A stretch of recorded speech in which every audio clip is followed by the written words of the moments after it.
एक घिसा पिटा टेकी अपने आप को फिर से रेलेवेंट कैसे बनाए? जब दुनिया आपसे आगे निकल गई हो तो अक्सर ऊल जलूल कमेंट कर सुर्खियां बटोरने की आदत पड़ जाती है। फिर चाहे वो सच हो या ना हो, इस बात का फर्क नहीं पड़ता, अटेंशन तो मिल जाती है, वही इनके लिए काफी है। इसी तरह का अटेंशन सीकिंग बिहेवियर दिखाते हुए इंडियन अमेरिकन बिजनेसमैन और हॉटमेल के को-फाउंडर सबीर भाटिया आजकल सुर्खियां बटोर रहे हैं। पाकिस्तानी आतंकवाद के खिलाफ इस जंग में भारत की जीत हुई, लेकिन कुछ सोशल मीडिया वॉरियर्स अपने अंधे हेट्रेड के चलते अपने ही देश के विरुद्ध ऐसी बातें कर बैठे हैं, ऐसे फेक न्यूज फैलाते हैं कि उनके लॉजिक, आर्ग्यूमेंट और कॉमन सेंस पर सवाल उठाने के अलावा हम कुछ और कर ही नहीं पाते। और जब ऐसे लोगों के पास उन सवालों का जवाब नहीं रहता, तब वे कहते हैं कि उनका एक फ्रीडम ऑफ स्पीच है।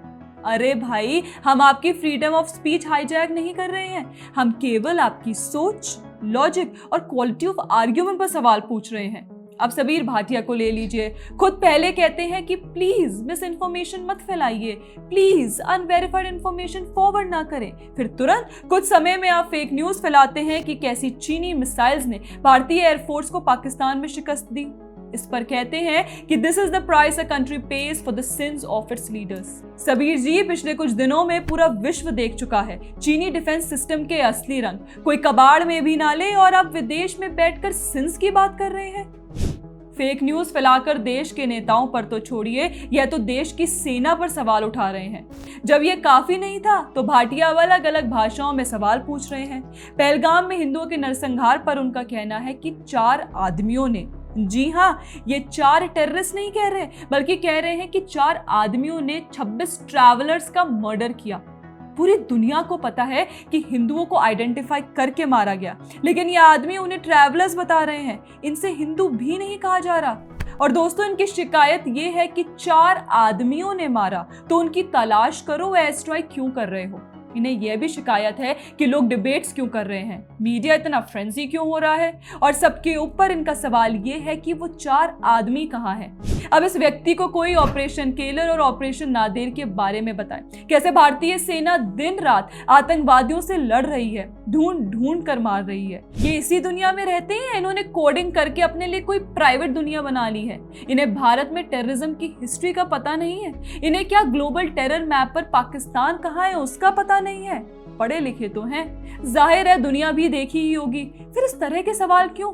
खैर, जब इन्हें कॉल आउट किया गया अमेरिका का एग्जाम्पल देकर, तो बोलते हैं कि US took its time to find Osama. We bombed a few mosques and probably killed innocent people. Mosques? Innocent people. इनके सामने अगर मसूद अजहर खुद आकर कह दे कि हम जिम्मेदार हैं भारत में मासूमों को मारने के लिए, तब भी ये यही कहेंगे कि नहीं, मोदी की गलती है, sins of our leaders. Oh wait, ये तो ये कह चुके हैं जब एक यूजर ने पॉइंट आउट किया कि मसूद अजहर के परिवार में से 10 लोग मारे गए हैं, इंक्लूडिंग IC-814 के हाईजैक का मास्टरमाइंड, तो ये सबीर कहते हैं कि everyone is innocent until proven guilty. भाई, कोई इंसान इतना बेशरम कैसे हो सकता है? या फिर इन्होंने ये ठान लिया है कि चूंकि दुनिया इन्हें भूल गई थी, इसलिए यही समय है उल्टी सीधी बातें करके दुनिया को याद दिलाने का कि अभी हम जिंदा हैं। फिर आगे सवाल करते हैं कि किसने कहा वो पाकिस्तानी थे? वो मिसगाइडेड कश्मीरी युवा थे जिन्हें राह दिखानी चाहिए। भाई, तू आकर राह दिखा लेना, मिसगाइडेड है ये तुम्हें कैसे पता? तुमने इन्वेस्टिगेशन किया है? ऐसे लोगों के लिए अब मैं क्या कहूँ, कभी कभी लगता है सलमान खान सही थे। अच्छा, आपको नहीं पता, 2001 में यही सबीर भाटिया ऐश्वर्या राय के पीछे एलिजेडली पागल थे। यह भी खबर थी कि ऐश से शादी करना चाहते थे। एक पार्टी में जब दोनों सल्लू भाई और सबीर आमने सामने आए तो सलमान ने उन्हें प्लेफुली कन्फ्रंट किया। थोड़े समय बाद फोटो लेने के समय सलमान ने एक्सीडेंटली सबीर के हाथ पर अपनी सिगरेट बुझा दी, जिसके बाद प्यार से कहते हैं, oops, finally you got ash on your hands. अब क्या ही कहें, ऐश तो मिली नहीं, हॉटमेल के बाद कुछ चला नहीं। समय के साथ हॉटमेल को थोड़ा इवॉल्व कर लेते तो शायद आज ये हाल नहीं होता। अब तो ऐसे कमेंट्स देख एक ही सवाल मन में आता है, सबीर की मानसिक संतुलन तो ठीक है ना?